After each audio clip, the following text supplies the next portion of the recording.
Hey guys, it's Tim, and this is Wrestling Unlimited, as it's Monday, and tonight was Monday Night Raw. Not just any Monday Night Raw, but a freaking fantastic Raw from start to finish. And I'm not just saying like it started good and ended good. It was good all the way through. It had a great opening segment. It had a tremendous segment with CM Punk, Seth Rollins, and Drew McIntyre. It had a great segment with Becky Lynch, Dominic Mysterio, and Rhea Ripley. It had a great, I guess you would call it a main event segment, what closed the show. And even like the stuff in between all of that, which you would call the filler, was all really good too. Like, we got another hell of a banger from JD and Ricochet. They did a great job in the gauntlet match, and they had another great match again tonight. So yeah, I'm excited to talk about this Raw because it was so good. But we also got Luke over here with us. Luke, how you doing? And what did you think of tonight's Raw? I'm doing pretty good, and I thought Raw was freaking amazing. It ran really smooth. Mm-hmm. It started off really good, ended really good. Heck, the middle part was even pretty good. Even that Candice LeRae Ivy Nile match wasn't bad. Oh yeah. So much to talk about. Such a great episode of Raw. And The Rock, he delivered on his promise. Cody said he couldn't, but he did. He told him, tonight I'm going to make you bleed. And tonight he made him bleed.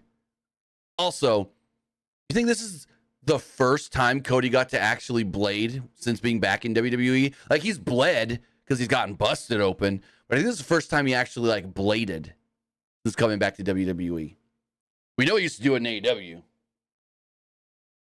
I can't think of another time when he would have actually bladed himself. Did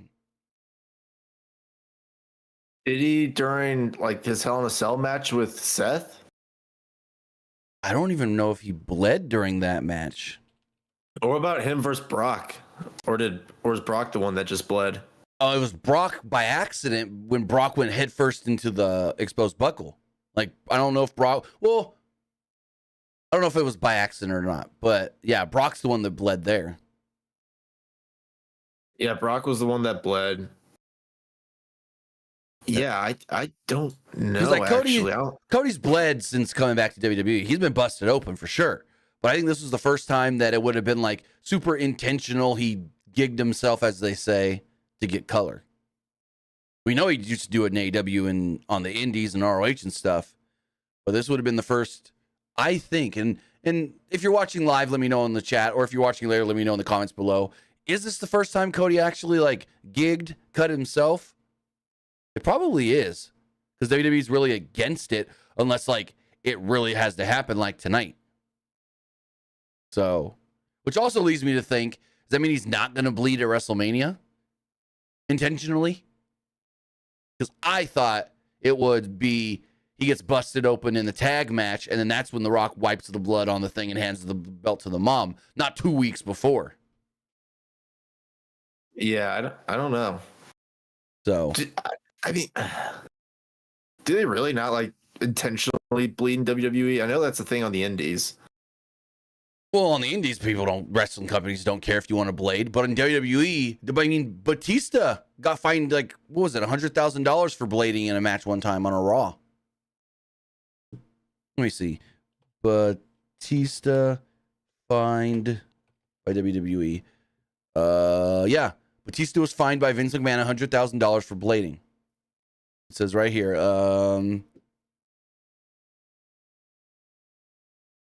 Where was it? For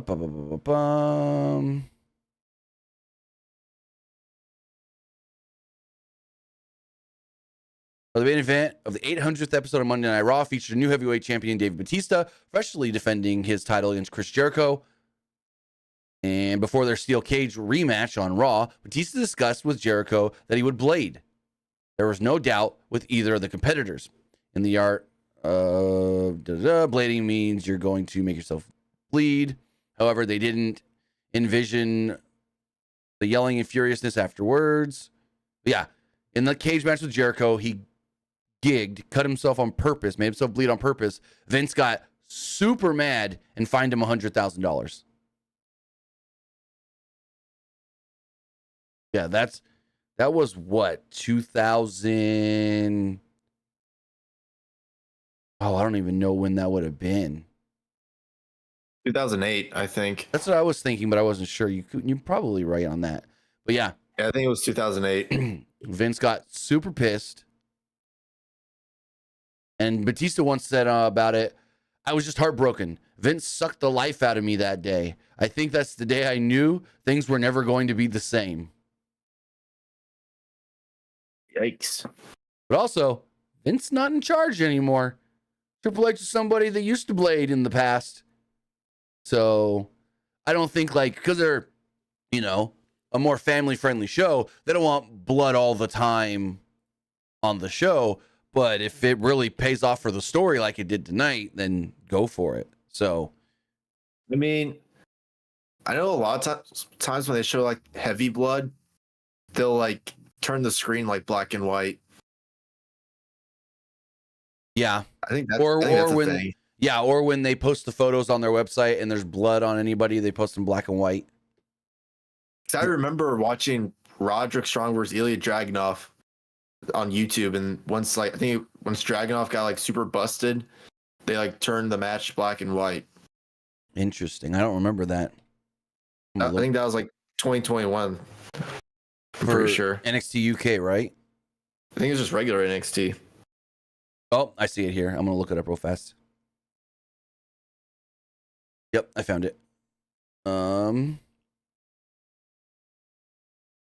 But yeah, crazy episode of Raw. I want to say thank you guys for joining us here. Twitch.tv/PWU Unlimited, YouTube.com/Pro Wrestling Unlimited, and podcast services all around the globe like Stitcher, Spotify, Google Pod, Apple Pod, Anchor, iHeartRadio, and so much more.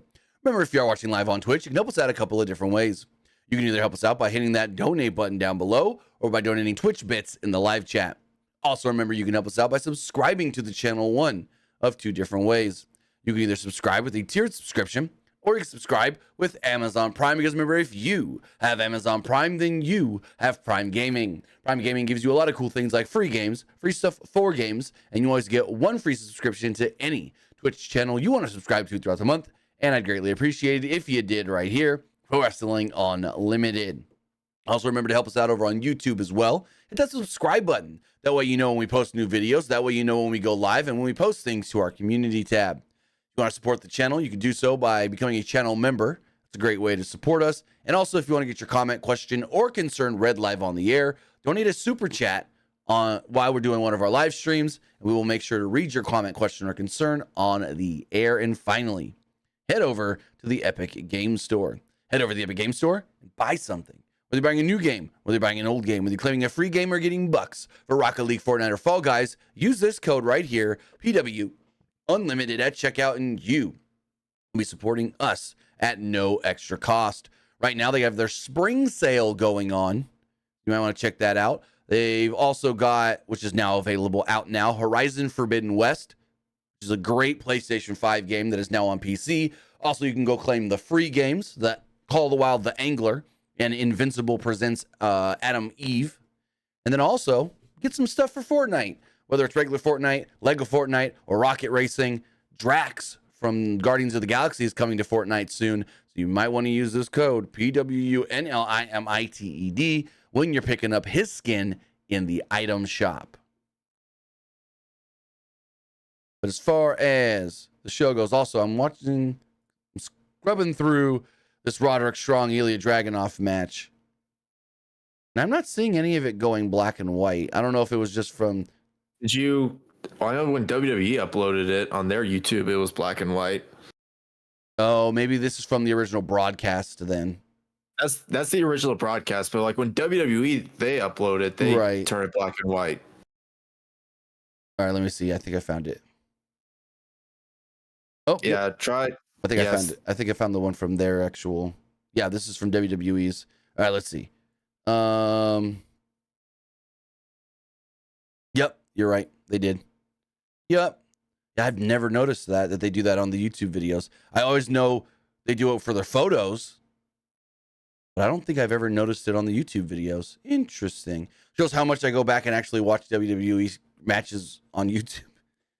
I guess whenever I go back to watch a WWE match, I just find it on Peacock.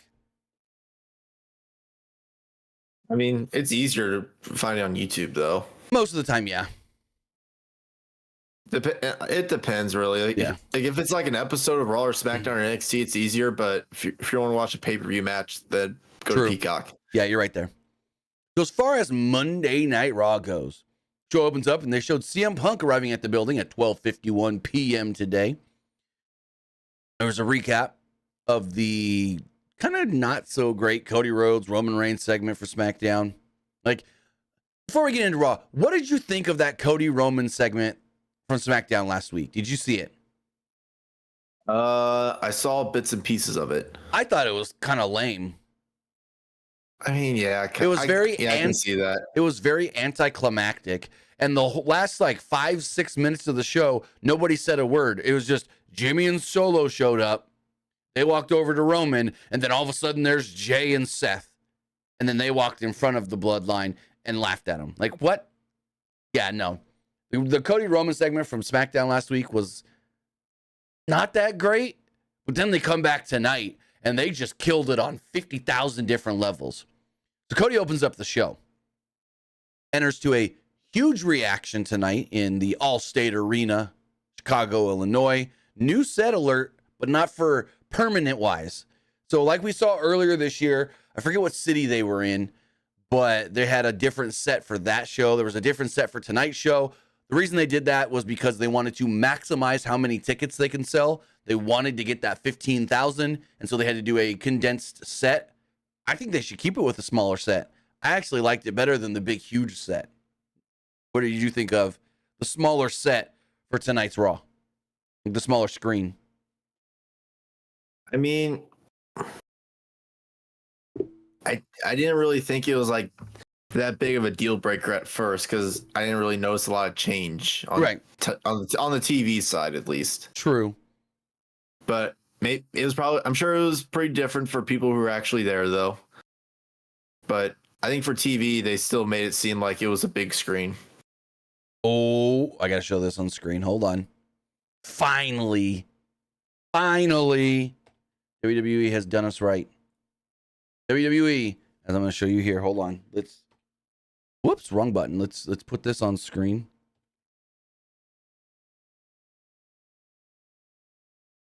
WWE has finally given us a new render for The Rock. No longer do we have a 14-year-old render. Actually, I'm going to show you guys something really quick. I'm going to show you guys how to get the full HD version of the render. So, if you guys are interested in stuff like this, this is what you do. You go to the Superstar page. You right-click. You click Open in New Window. You'll then open it in a new window. You then see the full render here. Now, you can save that, but then when you save that, it's not going to be as big as it can be. It's not going to be super big. It's going to be like 1080 by whatever. But what you do, and it's going to kind of be hard for you guys to see on screen, but what you do is you go to the address bar at the top. 99% of the time this works. You put your cursor at Styles. So it's F/, and then you put your cursor at Styles. You'll highlight everything down to all. So the slash right before all, you also delete that so that it says www.com/F/all. Click enter.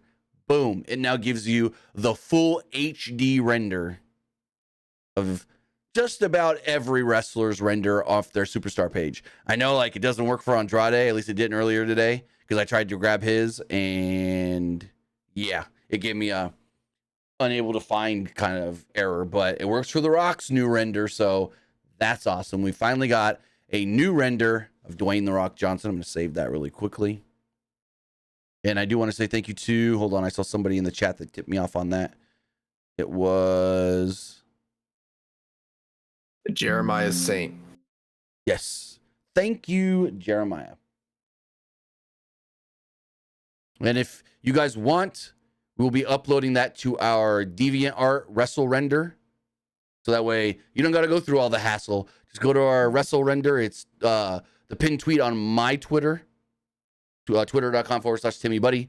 And that way you can go over there and grab all the resources that I've been uploading slowly to help you guys out if you do create your own graphics. So, What do you think is easier, creating your own graphics or editing? Like Like video editing. Oh, video editing. Video editing for sure. I can edit a video. I've been struggling with that so much for one of my classes. Yeah, I can edit video so fast. I mean, granted, I've been doing it since 2009, 2010.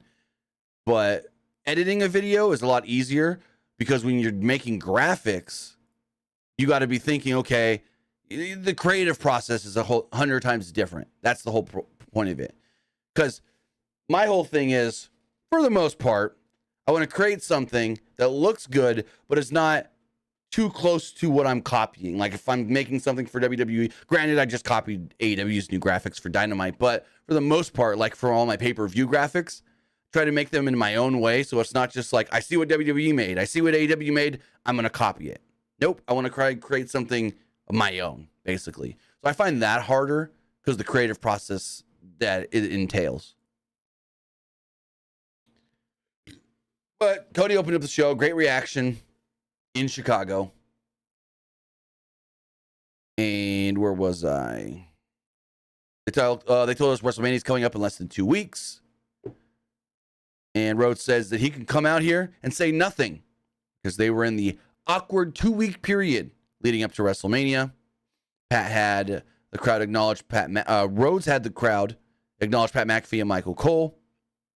Rhodes then spoke about Roman Reigns, who referred to him as a politician. The crowd chanted Roman sucks. Rhodes said that people should know that when he made a promise, he's going to keep it. And that was a through line for the end of the show tonight, keeping your promise. Cody said it here. When I say something, I keep my promise. He then says later, Rock whispered something to me that he can't keep the promise on. So he actually did, though. A fan asked if he would be the best man at his wedding. Rhodes said to explain to his wife that not only did he agree to it, but he was also paying for the bachelor party. He also agreed to a 5-year-old's birthday party, and the kids in the wrestling club would attend both nights of WrestleMania thanks to him. He did these things and asked for nothing in return. And so I want to talk about... Go for it real fast, because I want to talk about that for a second, but go for it. Did you mention the part where like someone had like a sign at a live event and he said, Cody, be my best man at the wedding? Yep. Yeah, that's great. When Cody explained that, he was like, he saw that sign, he's like, uh-oh. He's paying for the bachelor party too, apparently. So I want to talk about this really fast, about Cody doing things for the fans. I had a almost heated discussion with somebody over the weekend about this, because there was a kid on TikTok that's been posting a bunch of videos of him meeting wrestlers outside of shows, where like he'd walk up to the fence and be like, Rhea, can I get your autograph in a picture? Or Drew McIntyre, can I get your autograph in a picture? Liv Morgan, can I get your... I've seen that kid. Like, yeah, he'll either ask for an autograph or a picture, then he'll ask like who's your favorite wrestler growing up, or what's your favorite finisher? So I had a discussion with somebody that was basically like, oh, look at Liv Morgan. Liv Morgan was the example they used for me. They're like, look at Liv Morgan.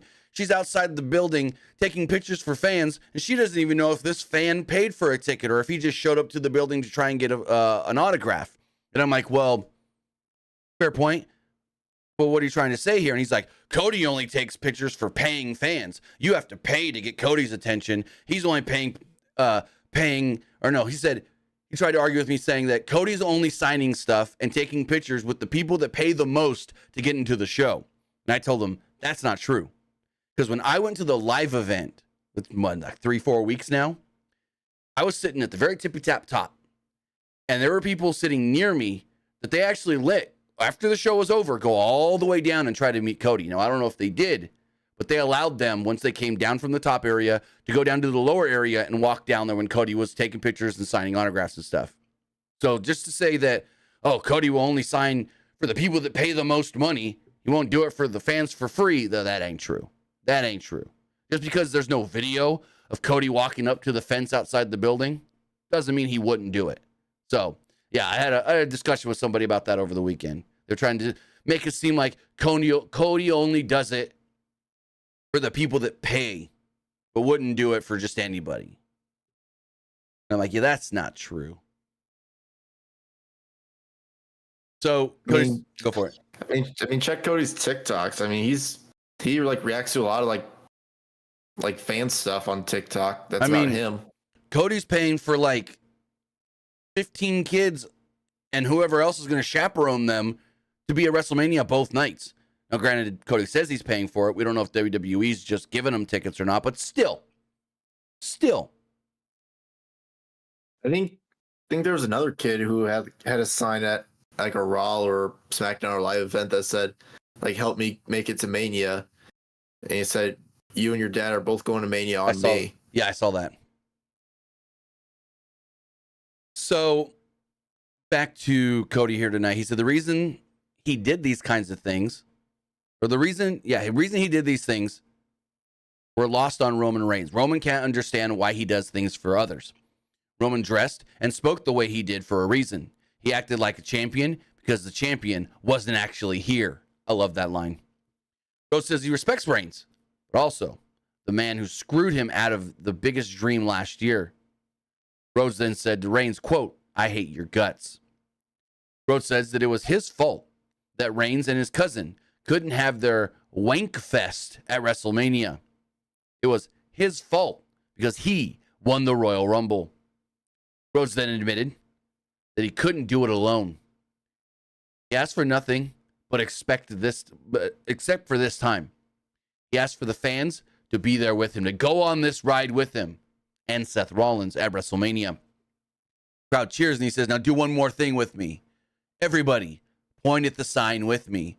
Cody, everybody in the Allstate Arena points at the sign as we then hear, if you smell what the Rock is cooking. And I lost my shit. I said, so I was on, at that same time, I was watching Raw. I was on a work call with my buddy because we had just got off on, we were on the back end of a work call. Because right before Raw started, we were on a business meeting. And so when Raw starts, the business meeting's over. We stayed on because we were working on one other thing. And I just go, oh, fucking shit. He goes, what the hell just happened? I'm like, The Rock just showed up unexpected, unannounced. What the hell's about to happen? He's like, oh, well, I guess that's cool. He's not a wrestling fan. So he was just like, oh, I guess that's cool. So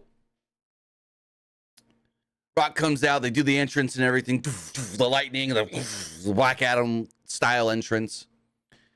Crowd's booing and also chanting, holy shit. And this is awesome. All at the same time. Rock slowly makes his way into the ring. Him and Cody are staring at each other as the crowd starts chanting for CM Punk. Michael Cole then says, he'll be here later. Rock then leans in, whispers something to Cody that we now know was, tonight, I'm going to make you bleed, or I'll make you bleed. He then backs off, walks out of the ring. Rocky sucks chants from the crowd, and then he leaves. Cody's kind of like, what the hell? We send it to Jackie Redmond in the back. Jackie then goes, I'm going to try and get a word with The Rock. If The Rock comes by me, he should come by me right now. And The Rock walks by and she goes, Rock. What did you say to Cody? And he's like, ask Cody Rhodes. And he walks off. Overall, what did you think of Cody's part here at the beginning? The surprise from The Rock? And yeah. I thought the Cody stuff was really good. I liked the part where he had the fans point at the sign with him. I thought that was really cool. And I thought, yeah, that's like a really cool thing that WWE can use like going forward for like other things. Mm-hmm. And the Rock thing, I thought that was really cool because it was really unexpected. Like no one really expected The Rock to be on Raw. Normally, everyone normally expects Rock to be on SmackDown because that's where Roman is. Well, we do know officially, they announced it last week, Rock will be on next week's Raw, the final Raw before Mania. So they did already tell us that. He will be on Raw next week. But I get what you're saying. He's only ever been on SmackDown since basically the whole storyline started.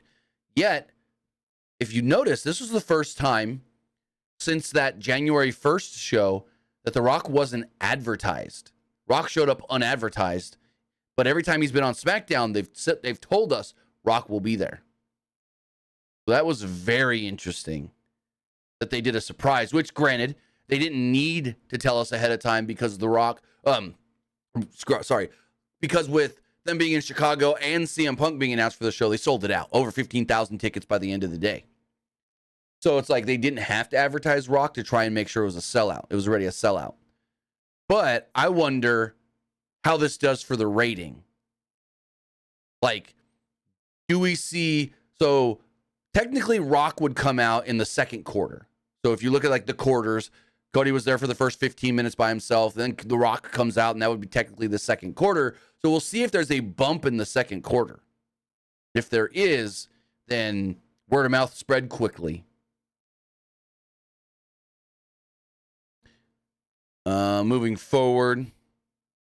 Also, speaking of the rating, I wonder how, like, usually we see not a big, like, now that it's daylight savings time, it's not as big of a drop off at the end of the show as it usually is. So I wonder how much that drop off is if people think, oh, I got to wait around to see if Rock comes back, or if they've been conditioned from the SmackDowns of, oh, Rock does this thing at the beginning and that's it. Do you think people would have, because did you think Rock was going to show back up at the end of the show? I didn't really expect it, no. Because then here's where I think that they did wrong, possibly. Rock whispered, "Tonight, I'll make you bleed." So if you caught that or saw on Twitter people figuring it out, then you would have in your mind, Rock might show back up later.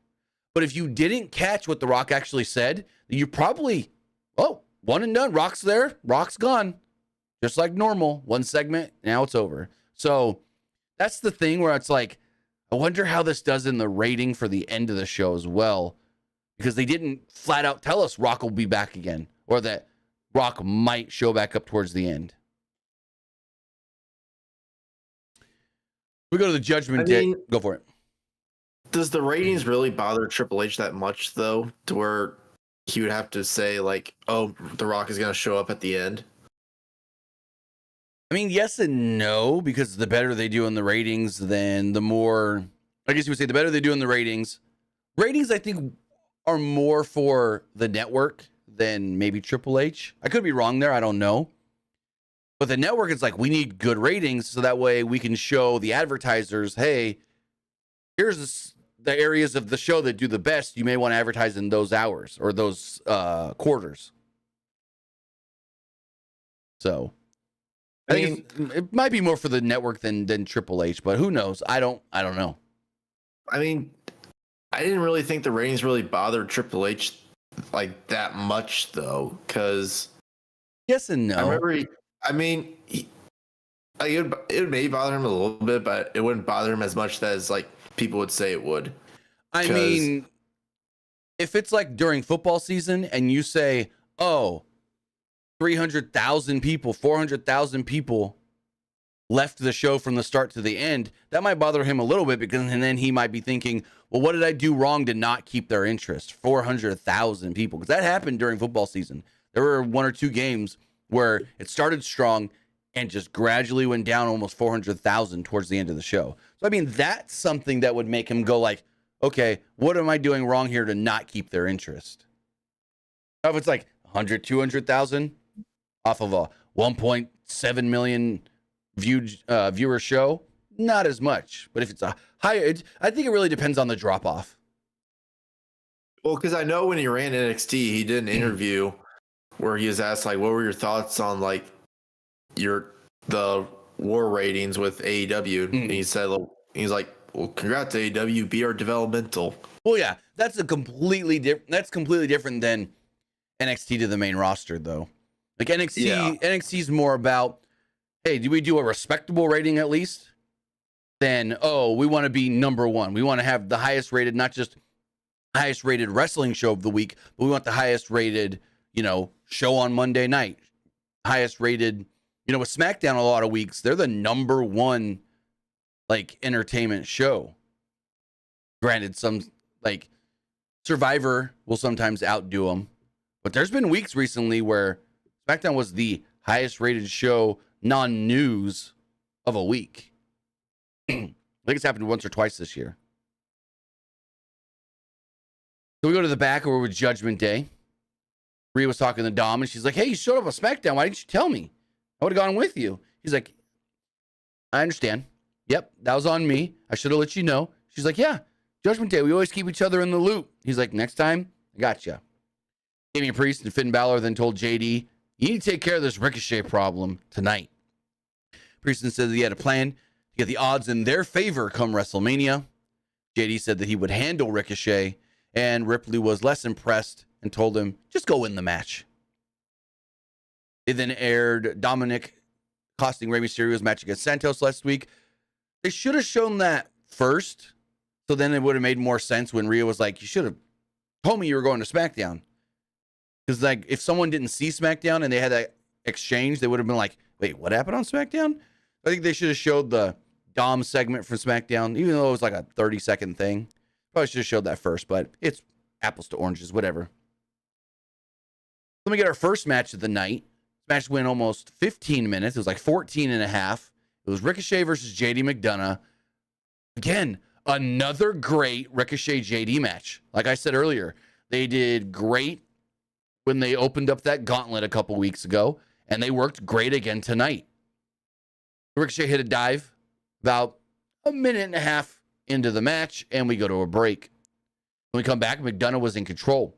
Ricochet came back with a handspring elbow, springboard clothesline, and a standing shooting star press for a 2. McDonough responded with a Spanish fly for a 2 and a brainbuster for yet another close pin. Ricochet then nailed an avalanche poison Rana. McDonough kind of landed safely off of it. He then hit a recoil, Ricochet that is, but Dom placed McDonough's leg on the rope to break the cover.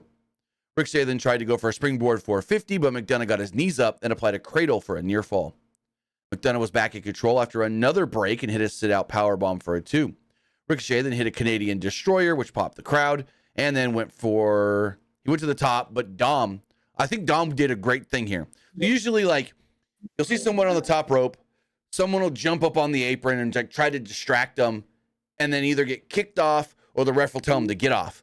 But I loved what Dom did here. It was so subtle.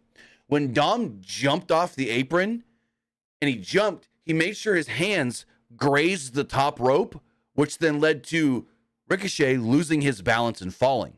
Usually you just see a wrestler, oh, ref, you caught me, I'll jump off the apron. But I love that slight little thing there where Dom just had his hands graze the top rope when he jumped down to make Ricochet fall. I loved that. It's the subtlety, the subtle little things.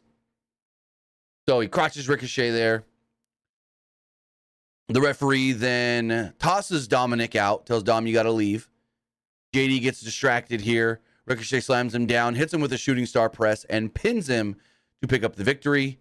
Crowd goes wild for Ricochet winning. And again, I thought JD and Ricochet had a great match. What'd you think? Oh, yeah. These two have like great in-ring chemistry. Yes. I'm curious if they still continue with like Ricochet doing stuff against the Judgment Day, or if they're just like, all right, we're done. I mean, they got to be done at this point. Unless he's going to face either Finn or Damian, but they're worried about their tag titles. So I think they're done. Maybe this could lead to like, as like the first piece of maybe Judgment Day splitting up. Maybe. Because maybe it's maybe it's like, hey, or maybe like Finn gets mad at Dominic's like, why didn't you beat Ricochet? And then Dominic could be like, well, your boy didn't beat Ricochet. Your boy lost twice. Yeah. So because apparently the rumor is that if Judgment Day does split off, it's gonna be like Finn and JD, then Dom and Damian still together. Yeah, I have seen that rumor as one potential way to go. And where would Rhea go? Would they just have Rhea do her own thing? She'd be with Dom. I hope they don't split her from Dom. I think her and Dom are great together. I mean, eventually they have to, but not yet. Not yet. Well, eventually they have to, because think about it. Like, did they hit their peak already? I don't think so. As like together, because I know like when the Bloodline broke up, they didn't hit their peak, but fans were getting tired of the Bloodline. Right. I don't think they've hit their peak though. We see CM Punk walking around backstage. He's heading towards the ring. He's got a Chicago Cubs championship belt. They also show us that Jey Uso is here. Michael Cole, as we come back, announces that the crowd is a sellout. 15,810. Their 11th straight sellout. Now, I want to look at the WrestleTix number first, because that's a lot higher than what WrestleTix had. At least this morning. So I want to see if they've updated anything since Michael Cole made that announcement. Russell Tick stated, tonight's show is a complete sellout, surpassed 15,000 tickets, distributed. What's their number? See, Russell Tick's number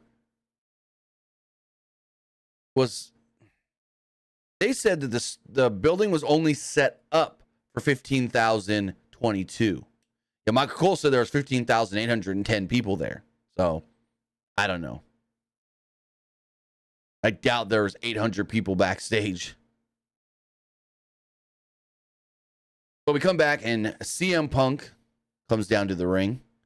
This is a long segment, and I can see where I saw some people online going, hey, they talk too much. They talk too much. Yeah, well, if you thought they talked too much and didn't like the segment, screw you, because this was amazing. All three of these men were so good. So good. Punk comes out, got his big arm brace on. He shook hands with Savannah Irving, asked for a microphone, and said that it felt great to be alive in Chicago on a Monday night. That everyone was asking him if he would be at WrestleMania, and the short answer, well, is yes. Punk felt great, but was not medically cleared and was not going to be medically cleared by Mania, but his mouth still works. Punk said that he was asked if he'd host WrestleMania.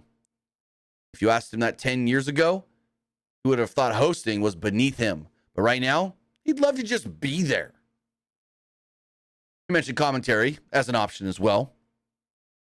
He said people have also suggested maybe he needs to referee something. Maybe a particular title match.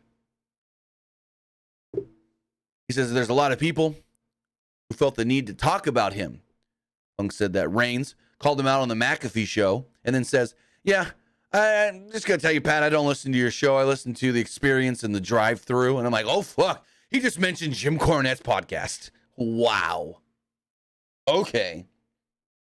Punk said that I totally forgot about Jim Cornette's podcast. The Experience. Punk then said that he would see Reigns pretty soon as he climbs his way back to the top of the mountain while Reigns fell down the mountain. Another guy who talked about him was Seth Rollins. Rollins laughed at him for paying the price of being a professional wrestler. He thought that was funny coming from a guy with bad knees. Someone who hasn't talked about him, though, well, is The Rock. Perhaps that was because 10 years ago, Rock came face-to-face with Punk and realized that his arms were too short to box with a god. I love that line. He then said there was Drew McIntyre. And so did you see Drew's Twitter video this morning of him in Chicago? I might have. I know he's been posting a lot of videos lately, a lot of them like at his home. So I've seen those. So Drew posted a video this morning of him pulling up to a back alley parking lot and going, I've been to Chicago many times, but I've never seen the sights. There's one place in particular I want to check out. So he gets out of his car. He walks over to the sidewalk. He takes a left or maybe a right. He takes a right and he pans the camera and it's Mindy's Bake Shop. He walks up to the door and it says closed on Mondays and Tuesdays. But if you guys don't know Mindy's Bake Shop, those are the the muffins that CM Punk was eating when he did his infamous all-out press conference for AEW. He was eating some Mindy's muffins. So, God, Drew McIntyre is so good with his social media stuff. That's all him. He ain't being told do this or given direction or anything. That's all him. When he was working out, he posted a video the other day of him working out and he clicks a button on his TV and he plays Cry Me a River in the background. So good. So good. But Punk messaged Drew McIntyre. He said Punk hasn't responded. Punk says he hasn't responded to Drew because he is terminally online. He isn't terminally online and wants to handle things live and in person. McIntyre then enters and Punk's like, all right, we ain't doing all this. We're going to get down to it. Cut his stupid music. Drew then walks out onto the stage and he says something along the lines of, hey, I'm not cleared to fight. I'm not looking for a fight, but you can get your bitch ass down to this ring. Crowd starts chanting for Punk. McIntyre was like, In all due time. Slowly walks down to the ring, walks around the ring, and McIntyre reminded Punk what happened the last time they were in the ring together. Punk asked if he was a Scottish warrior or an internet troll that wears a skirt, and demanded him get in the ring. And Drew's like, whoa, you might get in trouble for saying that in 2024. He then says, also, get your name on the back of my shirt. And Punk goes, yeah, I never had to put another guy's name on my shirt to sell t-shirts. So there's a thing. McIntyre thought it was funny that Punk spent so much time in rehab, even though he's straight edge. He says, you don't drink, you don't do drugs, but you spend all your time in rehab. I'm like, holy fuck. And that's when this segment just was like, that line right there, from then on, well, actually, when he called him a bitch ass, but even there, like right when Drew came out, Punk was good by himself, but when Drew came out, everything was taken to another level here. McIntyre said Punk completed him. When he felt like he couldn't push himself anymore in the gym, he thought about Punk. Punk again told him to get in the ring, but McIntyre said that Punk was from Chicago, probably had a weapon, and was going to get him like other people from Chicago. And so that plays into Drew's video this morning. Now that I think about it, because Drew gets out of his car and he walks towards the sidewalk and goes, hold on. I need to hit the alarm on this car because we're in Chicago and you never know what could happen on these streets. I was like, God dang. So that played in kind of to his video from the morning when he's like, well, I'm in Chicago and it's not safe here. Saying you're from Chicago, you probably got a weapon on you, Punk. McIntyre then said that everyone... Is it because of all those like Chicago jokes where it's not safe there? I guess. Because I hear a lot of those, like people be like, oh, like Chicago's not safe, you're gonna get shot. So McIntyre said everyone was realizing what we all know all along, that he was the chosen one. And frickin' Punk, I wrote this down, says, and I quote, chosen one? Who chose you? Who? What was his name? What paragon of good fortune chose you? Basically, trying to get Drew to say Vince McMahon. God damn. McIntyre told him, enjoy this moment, because he'd be out for months. He suggested that Punk watch his Mania match from commentary so he could witness him becoming the champion. Out with then comes Seth Rollins. Rollins faced off with Punk, and the crowd chanted for Punk. Rollins said that Punk and McIntyre were morons. He told Punk that he couldn't make decisions about WrestleMania and WrestleMania matches if you don't even have a match at WrestleMania. Rollins then polled the fans instead. Asked, should Punk be on commentary? Crowd cheered, but not that loud. They then chanted, referee, referee, referee, and Punk laughed. Rollins then pointed at the large brace on Punk's arm and goes, that's your counting arm, you can't even use it. Punk then jumps down to the mat, leans on the messed up arm, and goes, 1, 2, 3. How about that? Punk then admitted that you might need an impartial referee when it comes to these two dipshits. And is that where Drew goes, PG, brother? I think that's where he said PG. Drew's just all of a sudden Drew's now sitting at commentary between Pat and Michael Cole with his legs up on the desk, and he's just like, PG, brother. Rollins told Punk that he didn't think about him at all. He didn't give a damn about Punk, and he was a non-factor to him. He could be a commentator or referee. Rollins really didn't care. Rollins said that Punk needed him to get a moment at WrestleMania. Rollins did like the idea of Punk calling his finest hour at WrestleMania, though. Rollins told Punk that he only wants one thing: stay out of the way. Punk decided he would indeed do commentary for their match at WrestleMania. Punk said he would do something that McIntyre, Rollins, or Rollins' wife couldn't do. That's, quote, make Seth interesting. Punk started to leave to his music, but McIntyre interrupted because he wanted to get the last word. He said, cut his music. He ain't getting the last word. He ain't leaving like that. McIntyre then mocked Punk until Punk got out of the ring. McIntyre got in the ring, and Rollins dropped him with a super kick and then a curb stomp. This was almost, if not right around 20 minutes. It didn't feel that long, and it was freaking amazing. This was so good. Like, yeah, we always complain about long talking segments. Can't complain about this one when it's just so entertaining. What are your thoughts? Oh yeah, this was so good. This was probably one of the best segments we've seen in a while. Oh yeah. Do you think they'll have Punk be a commentary, or There's a good chance. I don't think see he why should not. be on commentary. Yeah. I don't think he could be a ref. I think he could. I mean, I don't see why not, but I think doing commentary would actually be better. Well, it would scare me if he was a ref, because I don't know what kind of bumps he would take. Well, yes and no. I mean, he doesn't have to take a bump, but I mean, we saw he literally jumped down and got on that arm. So I mean, he could move around. We've seen him do post-workout videos and stuff from the gym. So I mean, we know WWE wouldn't put him in a situation where they thought he was going to get hurt worse. That's the thing. If it's a situation where they're like, no, we trust that you're not going to do any more damage, they would let him do something. If they think that there is a chance, then they're going to keep him out of that situation. I'm just going to say it here. People might not like to hear it. They ain't Tony Khan. Tony Khan over here telling his wrestlers, oh, it's okay if you work hurt. But even though Rhea might be working hurt, we don't know what's going on with her wrist brace.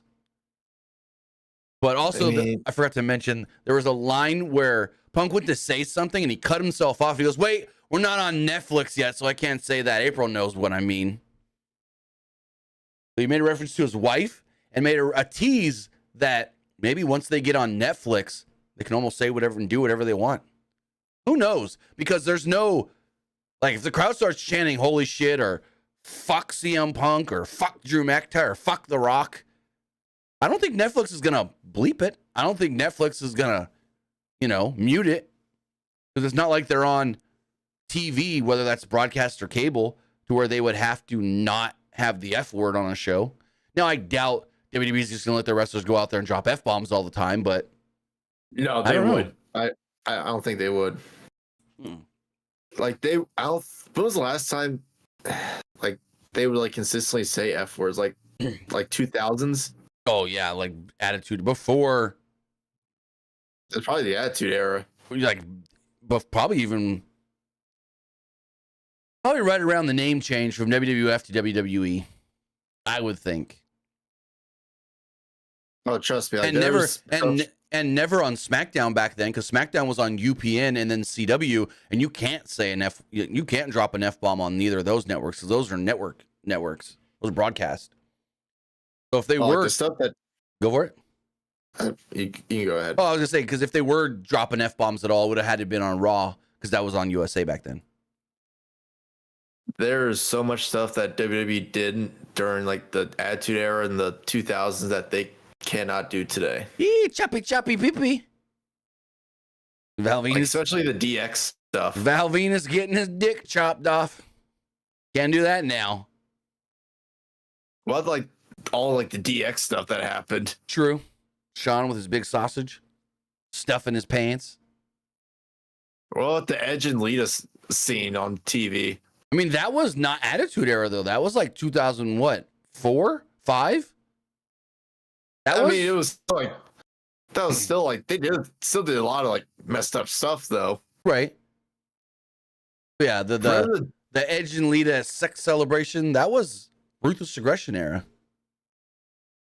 What the JBL and Eddie Guerrero rivalry, where JBL went to the border and called them Eddie's family? That whole storyline, that whole JBL and Eddie Guerrero, oh my God.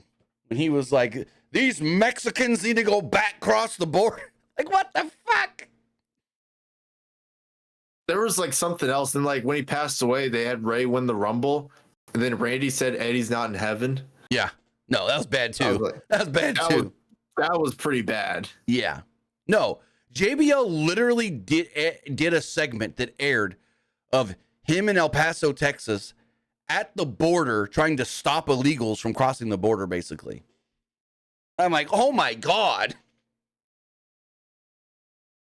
Like some of the stuff they did back then was so bad. Yeah. So bad. Jonathan YouTube chat said, do you think one day WWE would leave the PG and go to either PG-13 or TV-14? Well, PG-13 and TV-14 are the same thing. It just depends on if it's movie or television. So it'd be TV-14.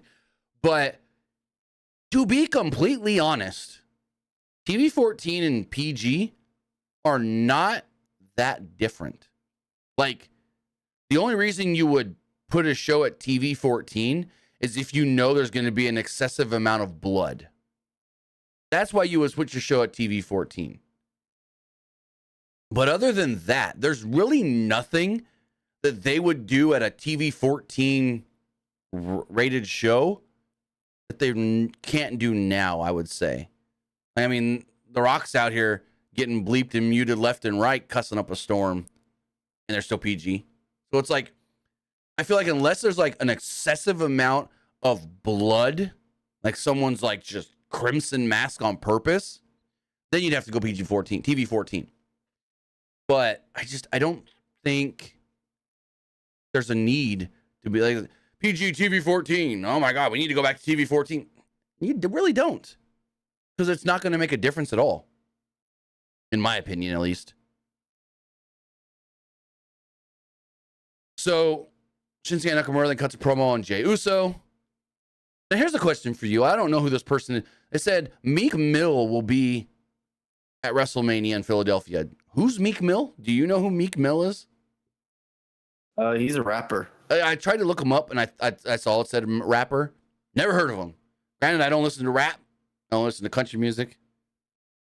So I don't know who he is. But I looked him up, and apparently, like, he tweeted at Triple H and was like, my kid wants to come to Mania. Can I come to Mania? But I think that was all just to play up. Like, if they were already planning on him being there, he's doing something for WWE at Mania. Like, they're collabing on something. A lot of his music has been on like NBA 2K soundtracks. Okay. Yeah, I've never heard of him, so I don't know.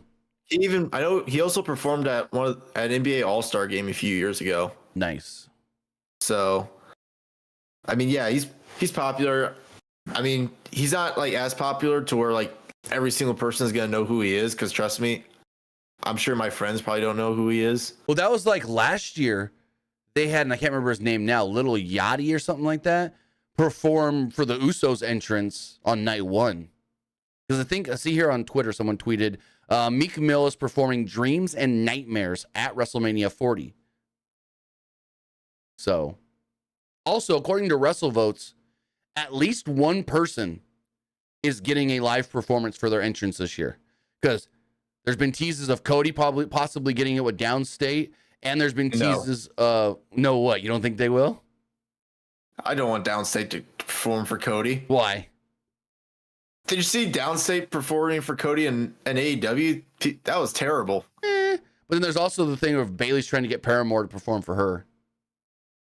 I know there's the rumor that LA Knight's trying to get Usher to perform. Yeah.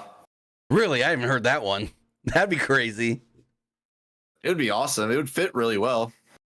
Right? Because apparently there's those memes where Usher's like they'll have Usher's song "Yeah" playing, then every time when they hit the part, I've seen those.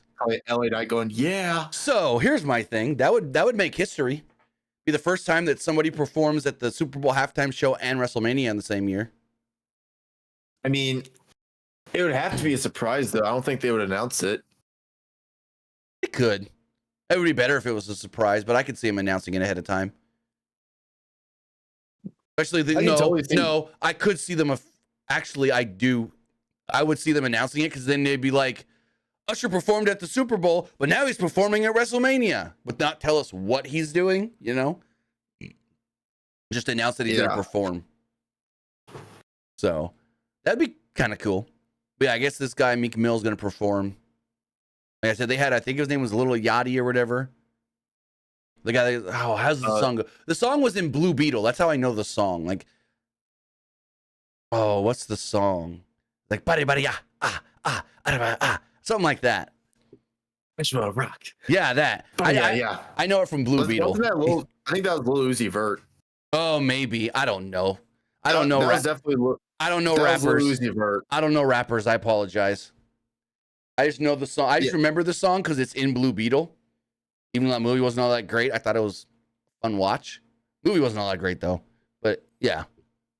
No, that was Lil Uzi Vert that sang "I Just Want to Rock" for Gotcha. Uso's entrance. Yeah. I haven't seen Blue Beetle either. I saw will the trailer say, and I didn't think the trailer was all that good. It's not the greatest movie. You didn't miss nothing. I would say though, the song sounds better recorded than he did sound live. Like last year at Mania, I don't know if it was the way he was mic'd or what. He didn't sound all that great live, but anywho. There was also a funny Snickers commercial with the New Day, Big E, Xavier Woods, and Kofi Kingston. Then we got a 2-minute match, Candice LeRae and Ivy Nile. And like this wasn't horrible, but it wasn't all that great. They did a thing where Candice LeRae feigned a leg injury, so the referee stopped Ivy Nile from continuing the match. The referee then literally pulled her out of the way, and he like distracted himself here. This then led to LeRae stacking up Nile in the corner with her feet on the ropes and getting the pinfall victory. The ref didn't see the feet on the ropes, so there you go. Candice LeRae defeats Ivy Nile by cheating, and they teased Indy almost attacking Ivy, but then, yeah. LeRae then pranced around the ring in celebration, and Indy again not pleased with her cheating ways. So I like this. I like this heel and heel Candice so much. And like, do you think eventually we'll get heel Indy as well? Well, that's what I was about to say. They're slowly teasing that heel turn from Indy. Like every week, Indy's just slightly more feels like, should I do it? I mean, if Candice thinks it's all right, then should I do it? Because like when Ivy got knocked down or whatever, she was on the outside. Indy kind of walked over to her like she was going to do something, and then she backed off. So they're teasing it. I think it's going to happen. I mean, I know this really doesn't mean much, but I think it'd be really interesting if they did if they had like some storyline with like heel Candice and Indy with like babyface DIY, and Johnny could be like, Candice, what are you doing? Yeah. But I don't think we'll get that anytime soon, though. No, I think it's gonna be a slow burn thing. I think if they do the turn with Indy, it's not gonna be till after Mania. Right. So then we go to the back. The New Day and DIY. This was a little weird. Regeneration X. Right. This was weird though, because like they're all talking basically crap about each other. So I'm like, what the fuck? They're all talking shit on each other. Like Woods has literally looked at Johnny and go, oh, we never won at WrestleMania? Or like he says something like, you guys have never won at WrestleMania. And he goes, well, at least we never sucked so bad that we didn't make WrestleMania or something like that. And I'm like, fuck Woods. Tell him how it is. And so R-Truth and Miz walk up. There's comedy going on. He calls Pat McAfee JBL. But in the back, you look past them, Drew McIntyre was having a conversation with one Paul Heyman. Didn't pay off with anything, though. We didn't see a payoff from that, though. I don't know what that's leading to. Paul and Drew speaking together. I think it's probably going to lead to like Drew getting involved in the tag match. Well, that's what I was thinking, too. Yeah, which I do think Drew's probably going to play a role in that. There's a good chance. Try to weaken Seth before night 2. Maybe he'll probably hit Seth with a Claymore like outside the ring when the ref isn't looking. I can see that. Do that. Roman and Rock double team Cody, and that's how they beat Cody. Because I'm pretty sure Rock and Roman win night 1. I think so too. Because I'm sure that Roman versus Cody, that's probably gonna have a lot of interference with it. Oh, give me the most overbooked match ever. I'm down for it. We got the practically clean match last year, except for, Solo at the very end. So give me the overbooked, just everything you can think of, crazy main event for Cody to win the title. So next up we have the New Day versus DIY. Truth and Miz joined commentary. Truth asked Pat McAfee where his cowboy hat was, and he goes, "I'm not JBL." So, match went 6.5 minutes long. Nothing really happened before they went to a break. We come back, and New Day were in control. Most of this match happened during the break, and then eventually, Judgment Day come out. They lay out everybody, including The Miz, who tried to get involved and help. Truth then remained on commentary and tried to cut to a commercial break to avoid getting beat up. But New Day chucked Truth into the ring, and he fought them off until Priest cut him off with the Razor's Edge. Balor then finished him off with the coup de grace, and Judgment Day posed in the ring, standing tall over everybody. So, there we go. They're telling us that Judgment Day is the most dominant team right now. I'm still sticking true to my prediction. Awesome Truth wins. Truth pulls them titles down at WrestleMania. I think so too. I'd say they probably win the belts at Mania, then they'll probably lose them at maybe Backlash. I don't think it really needs to be a long reign. No, you just want that big pop of Truth winning a championship, especially over Judgment Day. I think that's probably what they're going for, and they'll probably just lose that Backlash. Then maybe they'll have Truth and Miz just go their separate ways. Yeah. But I think this is one of those matches where like everyone in the match will shine. I think DIY will have some great moments. I think in New Day, I think we've seen them in a ladder match before. New Day? Yeah. Yeah, we've seen them in the ladder match and they're great, so we know they're going to do great. I'm sure we're going to get New Catch Republic as well. They'll do great. Yeah, I'm pretty sure it's going to be New Catch Republic and then who's Grace Waller and Austin Theory. Yes, Grace Waller and Austin Theory, because AOP is going to screw the Street Profits. And I think Legado is going to screw over Angel and Humberto. Right. Or no, LWO I meant. Right. Because according to WrestleVotes last week, they did like a Twitter Spaces thing, like a little podcast on Twitter. And they said that not announced yet, if everything goes according to plan, there's going to be possibly 3 6-man tags, 2 with the men, 1 with the women, if everything goes according to plan. So take that how you may. Because they said it's either going to be Bobby Lashley versus Karrion Kross in a singles match, or Bobby and the Street Profits versus Karrion in the AOP. Then there's going to be LWO versus Legado. And then they also said that we could see Damage Control, Kabuki Warriors, and Dakota against Naomi, Bianca, and Jade. So I think we need to get Karrion Kross and AOP back down in NXT for a little bit. I think they would do great down there. Like they honestly need it.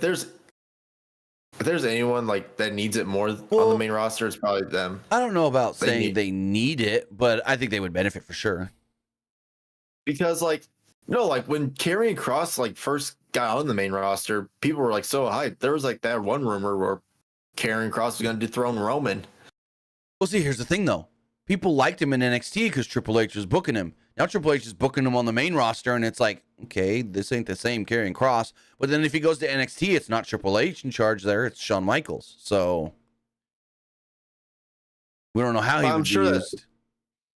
I mean, I'm sure it'll still be used pretty well, though. I could see it. Yeah. Because was he 2-time NXT champion? Yeah, 2-time NXT champion. I'm sure he might win the NXT championship again, or North American title, whatever one. It would be cool. I could see like him holding the NXT title again. You put the tag titles on Authors of Pain, and them kind of like run shop for like 6 months or something down there in NXT. I could see it. He said he wouldn't mind going back down there under the right circumstance. Exactly. Jackie Redmond's with Cody Rhodes in the back. She said, "What'd Rock tell you in the ring?"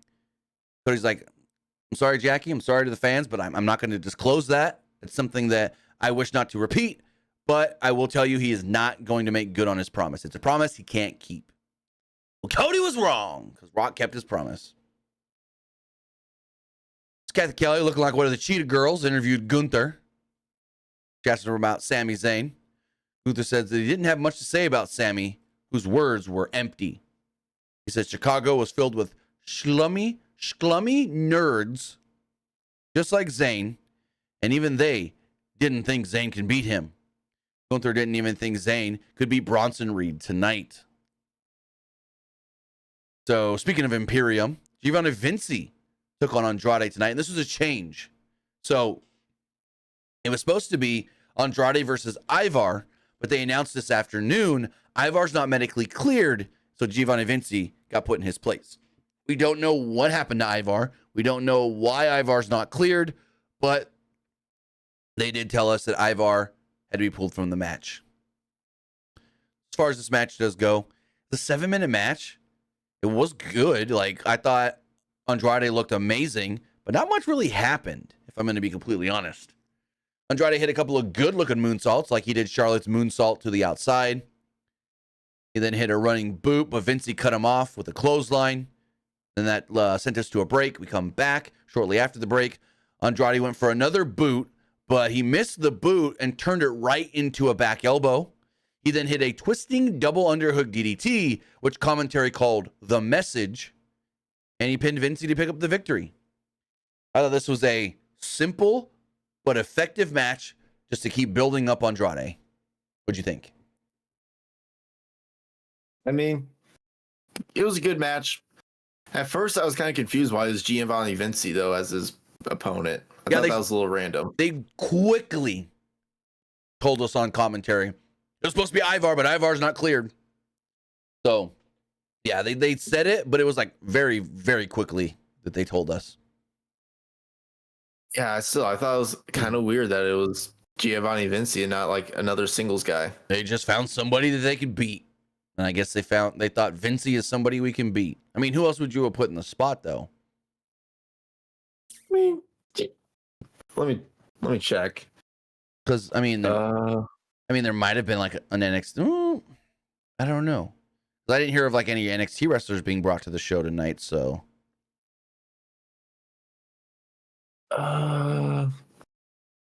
Zion Quinn. I mean, yeah, true. Could have used him. He's technically a main roster superstar. He's a free agent, technically. Yeah, true. I got to pull up the Raw roster, actually. All right, we can pull it up. I'll pull it up on the screen. Let's see. Superstars. Raw. Oh, also, I don't know if you saw today, they announced that the Roman Reigns A&E biography that's going to air this weekend was directed and executive produced by Paul Heyman, which is very interesting. All right, I have the Raw roster here. I mean, here we go. Apollo Crews. Did he just work recently on Raw anyways and get beat? You could beat Apollo Crews. Oh, no. He Andrade, Apollo Crews. that's what I was going to say. No, it was Andrade who beat him. Where's Dexter Loomis been? There's a question. Where the hell's Dexter been? I know he was in like he made an appearance in a TV show. Yeah, he did. That was a while ago. Tacoma FD, but that was a year ago. But I think he started a wrestling school recently. Okay. Yeah, there's really nobody I can see. Vincey's really like the only one. Like if we're looking here, like Odyssey Jones, I haven't seen him in a while. He worked SmackDown. So before SmackDown, he worked a WWE Speed 5-minute match. I think it was him and I can tell you who it was. Fightful has the report. It was... Here, let me pull this up. It was... So they did 2 speed matches. Oh, Fightful's got an update on Ivar. Let's read this really fast. Perfect timing to find that. We're talking about that. So Fightful writes about Ivar. We'll go there first. Ivar was scheduled to face Andrade on tonight's WWE Raw, but that isn't happening. WWE Raw General Manager Adam Pearce announced that Ivar was medically unable to compete tonight and was out of the match against Andrade. In his place is Giovanni Vinci. We've asked about Ivar's status, and we're told that he's fine and is expected to be back in the ring in quick fashion. We weren't told specifically what is keeping him out of the ring right now, so it's nothing long term. Also, where was it? Odyssey Jones took on Cedric Alexander before SmackDown last week in a speed match, and Tyler Bate took on Angel Garza. And interesting enough, Pete Dunne was listed as the agent for both of those matches. That's something new that's never happened before. And it wasn't like he co-produced and helped produce it. He was the only producer listed for the match. So that's an interesting thing to look at. I know we've seen wrestlers be like co-producers before. Well, yeah, like when Nick Aldis or Robert Roode first started producing, they were listed as a co-producer for the first like month or so. But it's weird that a guy as young as him and still active, not, towards the end of his career or anything, is over here producing matches, especially by himself, is the weird part. But as we move forward, go for it. Yeah, he's only 30. Jesus. Yeah. So, we know Triple H loves Pete Dunne. We've known that since NXT UK started, or whatever they were doing with the European Championship and all that. We've known that Triple H has always been high on Pete Dunne and everything he does. So I'm still waiting for that old Pete Dunne singles run on the main roster. We've never gotten that yet. Right. Yeah, I was honestly hoping for it whenever they split up the Brawling Brutes. Hey, at least he's no longer Butch. That's his first step going forward. When he was first Butch, it was pretty bad, but when Triple H took over, he was still like Pete Dunne, but Butch though. He had that like Pete Dunne gimmick almost. So next up, we have Rhea Ripley and Dominic Mysterio coming down to the ring. Pat McAfee briefly mentioned or references that she's got a brace on her left wrist, but then nobody else makes reference to it. Her and Dom get in the ring, and Ripley didn't think that she was getting Becky Lynch's full attention, as Lynch keeps fighting everybody else week after week. Ripley could have attacked Lynch after one of those matches, but she wanted to be respectful. Ripley wanted Lynch's attention and was getting pretty impatient.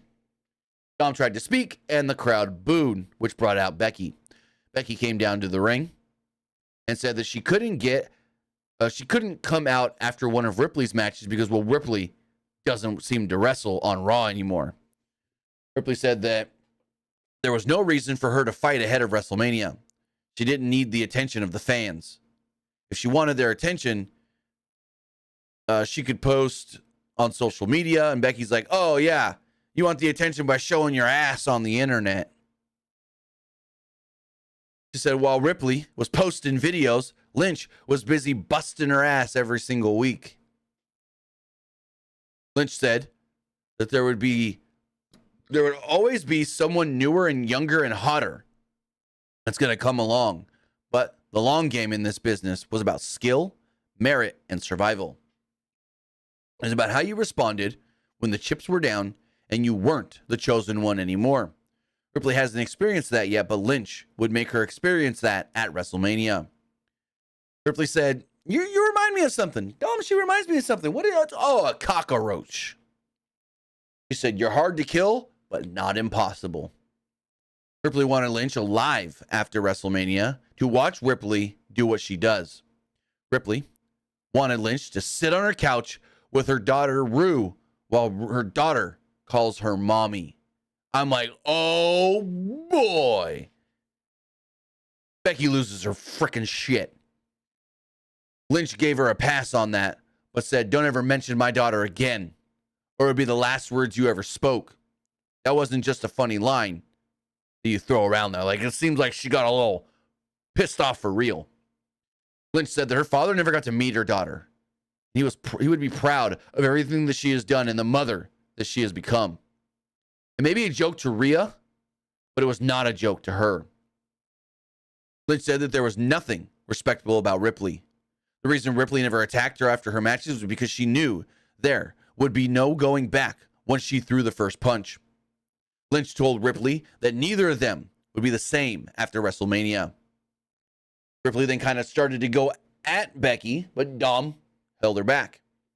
Dom then instead steps to Becky, so Becky cracks him with the right hand and literally hits him right in the jaw. Like legit hits Dom. Dom takes a fantastic bump. Lynch and Rhea then brawl. Ripley gets the better of it and shoved Lynch shoulder first into the post. Ripley then checked on Dom, and Lynch attacked Ripley from behind. Officials then tried to break it up, but Lynch broke free and decked Dom again before going after Ripley, and they were finally broken up. I thought all was really good here. I thought this was another super effective segment. What'd you think? Oh yeah, this really good. I really like the part where Pat McAfee is like, it's like Becky has her fist right there, just circling around. Oh yeah, the teleprompter stuff, or as they call it, the patastrator. Like, yeah, Pat needs to keep doing those. Oh yeah, no, it's funny as hell. Honestly, I wouldn't be against Wade Barrett doing them on SmackDown. I think Wade could make them entertaining for SmackDown if you want to like bring that to both shows.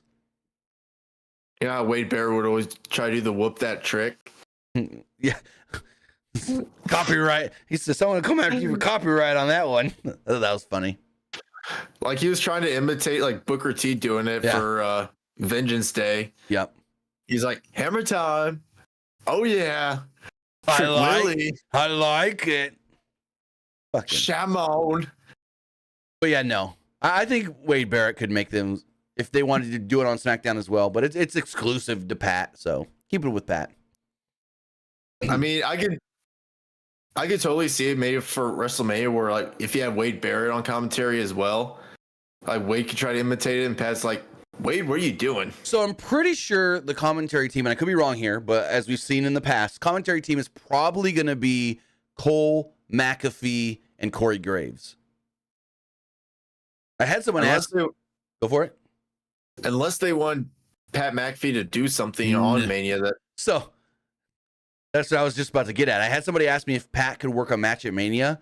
Pat McAfee was on a podcast recently and basically said, yeah, I'm on so much stuff right now that if WWE asked me to work WrestleMania, I couldn't pass the drug test. I was like, oh, okay then. He's like, I'm on that rich people stuff. Basically, he said he's on a bunch of stuff to keep his weight down. Okay, that's interesting. Yeah. Do they ever drug test their commentators? I would assume not. Unless they're going to get physical and do matches, but I would assume not. But yeah, he literally said, he said, if WWE asked me to work a WrestleMania match now, I probably couldn't because I'm on so much stuff I couldn't pass the drug test. He's like, I'm on that rich people stuff. Because I always assume like if you're on television, you have to get like drug tested. No. Well, they weren't drug testing Brock because he's not full time. I know AEW, they don't drug test. Nope. So there's an interesting segment. Chad Gable was in the back with Maxine Dupree when Sami Zayn comes up. And upon seeing Zayn, he walks over to him. He was particularly interested in hearing from Gable. Wasn't particularly interested in hearing from Gable. Zayn knew Gable didn't think he could beat Gunther and noted that Gunther didn't think he could beat Reed. Zayn wanted Gunther to eat his words tonight. Gable told Zayn, this is exactly what Gunther wanted. Gunther was ruining his focus. Gable told him to get his head out of his ass and focus on Reed. Zayn appreciated the words and shook his hand. So, very interesting. And that's not the last we see of these two. We'll talk about here in a moment. As we move forward, we had Bronson Reed versus Sami Zayn in a 9.5-minute match. Reed hit a shoulder tackle off the apron and remained in control after a break. Also, Bronson Reed with the new big chest tattoo. Now he's got one on each pectoral. Got one on each pec. Big old tattoos. Zayn came back with a clothesline, but became distracted upon seeing Gunther walk out on the stage. Zayn then fought back with the Tornado DDT. Zayn set up for the Haluva kick, but hesitated and looked over at Gunther yet again. Reed then dropped him with a clothesline, senton, and a tsunami to pick up the victory. So they actually had Sami lose which I think was the right move for what I think we're going to be getting over the next week and a half or so. So any particular thoughts on the match? There wasn't much to the match other than to build up the second Chad Gable segment later. I mean, not really, no. Yeah, this is all really just to build up for what they do with Chad and Sammy here in a moment. Honestly, I kind of thought Sammy would win the match. Well, no, because I think they're going to have Chad Gable train Sammy, so Sammy needed to lose tonight. Well, I thought Sammy would win just to make him like look strong against like bigger dudes. But no, there's that, and that's where I think you might be wrong there. I think they want us to think Sammy can't beat Gunther, that Sammy can't get it done, and that Gunther's in his head, and so when he does beat Gunther, it's even a bigger deal, I guess you could say.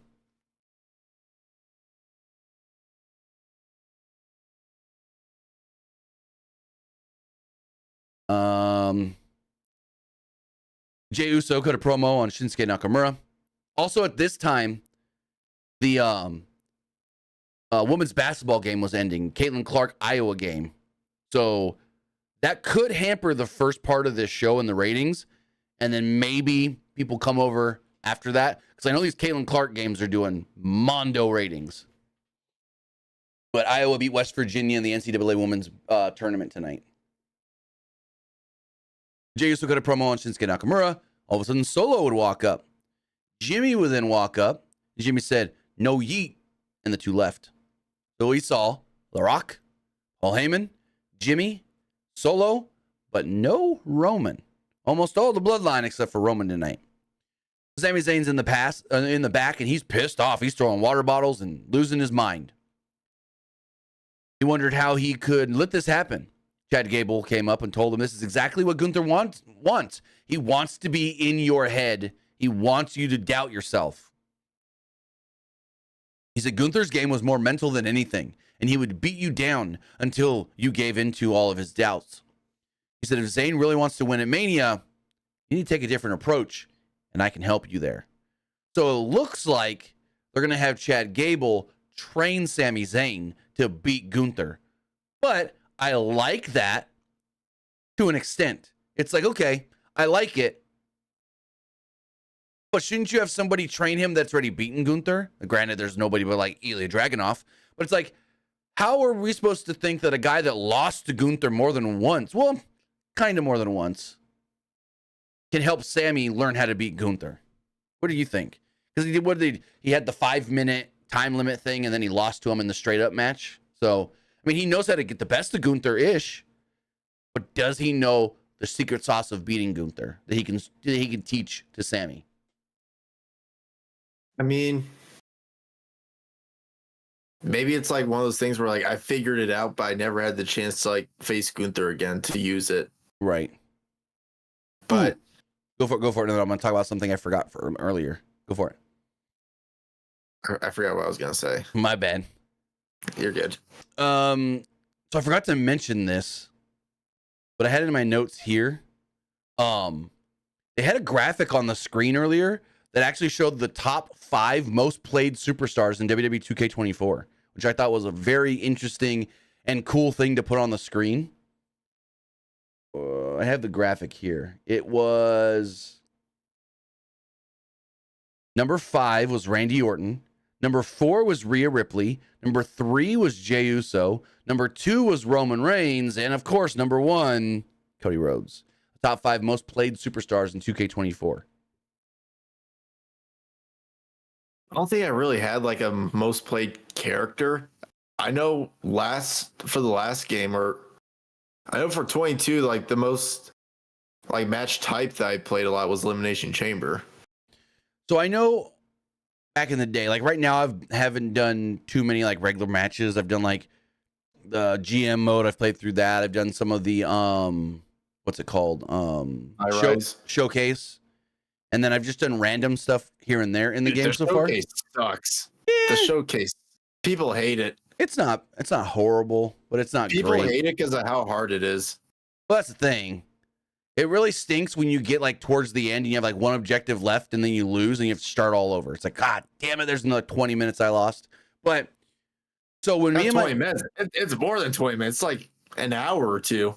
Well, it depends. It depends on how quickly you can get through stuff. There's like the first. There's a couple I got through pretty quick. Well, there's always that one or two matches that has like 20 or 30 objectives. The ones that really suck is when it's like you have to block 3 of their moves, and then it's like they don't do many moves back at you. I don't. There's some weird stuff to it, but no. Or it's like you have to do like 3 combos or something. Right.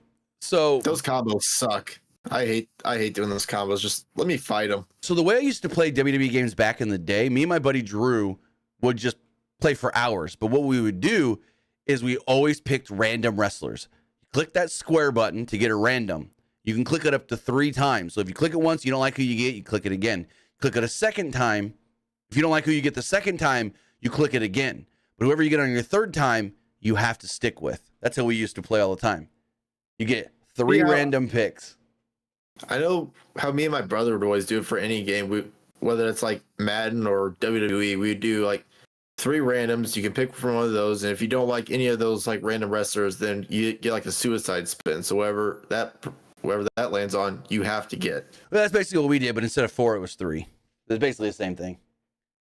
Basically, like I don't like the first one, I don't like the second one. Third person, you have to stick with no matter who it is. So like sometimes it'd be like, oh, I landed on Kevin Owens. I'm not feeling Kevin Owens this time. Oh, second one. Oh, I landed on Stone Cold. I think I can get somebody better. Oh, crap. I landed on Dominic Mysterio. I have to stick with them. Well, we don't really stop at the third one, but like we would always like pick, like do 3 rams and we pick from one of those 3. And if okay, I see what you're saying. So you get the 3 and then pick from one of the 3. Yeah, see, that's not how we did it. It was you click the random, you either pick them or you lose them. If you don't keep them, you go to the next one. You can't go back. That's how we would do it. So like there's been times where it's like we're scooting through the randoms. He lands on like Brock Lesnar, and then I'm like, ooh, I need someone that can fight good against Brock. And I skip a Kevin Nash, I skip a Hulk Hogan or something, and then I land on like a JD McDonough. It's like crap.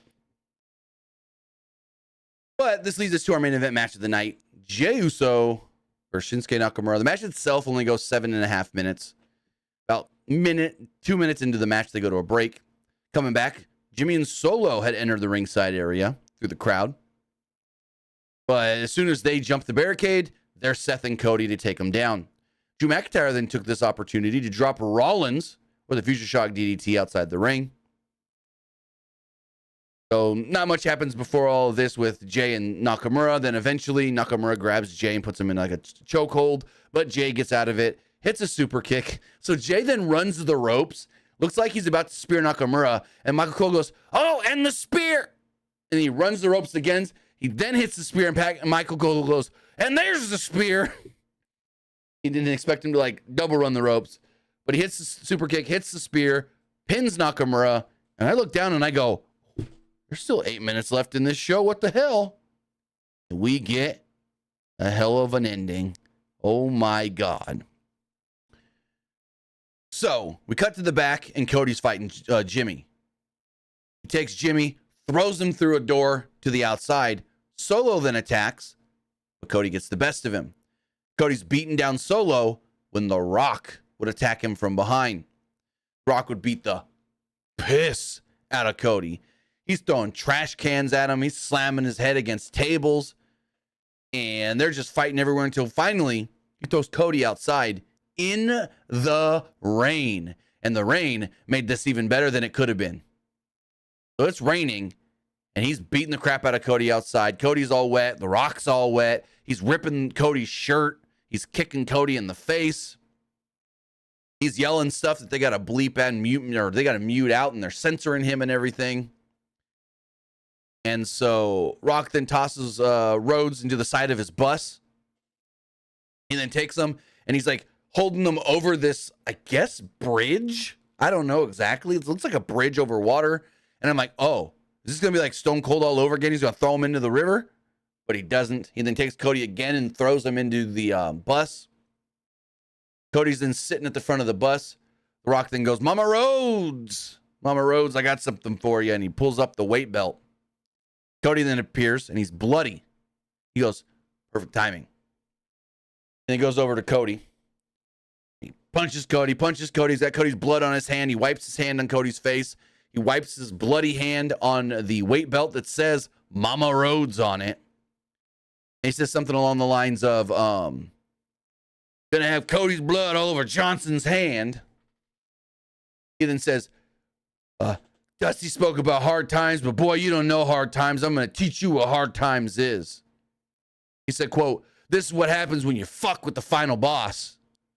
Rock then shoved Rose into the bus one more time, kneeled down with the bloody weight belt in Cody's face. He then looks right into the camera and says, look at your son, Mama Rhodes. Didn't have to be this way, but now this is the only way. And the show goes off the air. This was amazing. What'd you think? Oh yeah, super amazing. I am hoping that they do that scene where he tries to give Cody's mom the belt at Mania. So you think he does it during his entrance or during the match or whatnot? And now that he's got the bloody belt, I think he would have to do it during his entrance. Yeah. So like maybe he well, here's what you do. Seth enters first, Cody enters second, goes over to his mom. So we know so that's the thing. He goes to his mom, so we know where his mom is sitting. Then The Rock comes out, and Rock immediately goes over to his mom and hands her the weight belt. She probably yells at him, get away from me, and yeah, go from there. But I think he should do it during his entrance. So then there's the thing of like, she's sitting up in the front row, and the weight belt is like draped across the barricade in front of her the whole match or something. But this was amazing. This was awesome. This was a great Raw, great opening segment, great middle of the road stuff so it's like it opened great with Cody and Rock, closed great with Cody and Rock. Had a tremendous segment. I honestly think the CM Punk, Seth Rollins, McIntyre stuff was better than the Rock Cody stuff. Now, granted, from an entertainment standpoint, impact standpoint, stuff at the end of the show was the bigger impact towards Mania. So, but even the Becky Rhea stuff was really good. The stuff with Sammy and Chad Gable is just a solid A+ episode of Monday Night Raw. Any closing thoughts? Definitely the best Raw we've seen all year so far. Not just that. I think it's the best wrestling show we've seen in like the last year, if not longer. Weekly television show. Best weekly wrestling show of any company. I got the poll going on Twitch.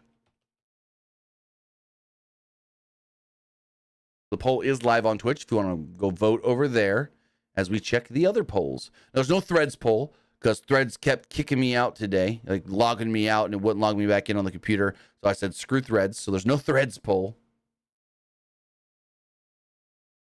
Wow. Over 50 votes on Twitter. 100% liked the show of everybody that voted on Twitter. 100%. That's a first. As far as the YouTube community poll, 88%, and this is over almost 600 votes, 88% liked the show. 8% thought it was just all right, and 4% didn't like it. Reading some of the comments here, this person says, this show was incredible. This person says, amazing, 10 out of 10. This person said, R-Truth and DM Hunk were straight up gold tonight. Yeah, that's the other thing. So, in the video that Drew McIntyre posted on Twitter this morning, he had a CM Punk shirt on, but then in blue writing, he wrote on it DM Hunk over the CM Punk logo in the middle of the shirt. Person says, the show was amazing. I have nothing negative to say about tonight. That amazing was gold. Versus I liked it. It was great and funny and great ending. Versus the ending was. Says the ending was, and then it's an ear emoji. I don't know what that's supposed to mean. Person says yeet. This person says way too much talking. I mean, I can see where people would say that. That's a valid point. But I thought all the talking segments were tremendous. This person says I didn't like Raw. Okay. And then this person says fake blood cringy. That was a fake blood. Cody ain't gonna know fake blood. Cody gonna gig himself to get color. That was Cody most likely. So we didn't see when Cody got thrown into the front of the bus, he then kind of disappears down. That's probably when he bladed himself. Or it's got to be when he bladed himself. But it was a fake blood. No. Cody out there bleeding real blood. As far as the live poll does go, 87% liked the show, 10% thought it was just all right, and 3% didn't like it. And finally, everybody that voted on Twitch, 100% liked the show. With that, guys, that is going to wrap everything up. I want to say thank you for joining us here. Twitch.tv/PW Unlimited, YouTube.com/Pro Wrestling Unlimited, and podcast services all around the globe like Stitcher, Spotify, Google Pod, Apple Pod, Anchor, iHeartRadio, and so much more. Luke, tell them where they can find you. You can find me over at Twitter X at Petkin_21. And you can also find me over at Twitch at Young Grasshopper Luke. With that, guys, have a great rest of your night. We'll be back on Wednesday for AEW Dynamite. We'll see you next time. Have a good one, guys.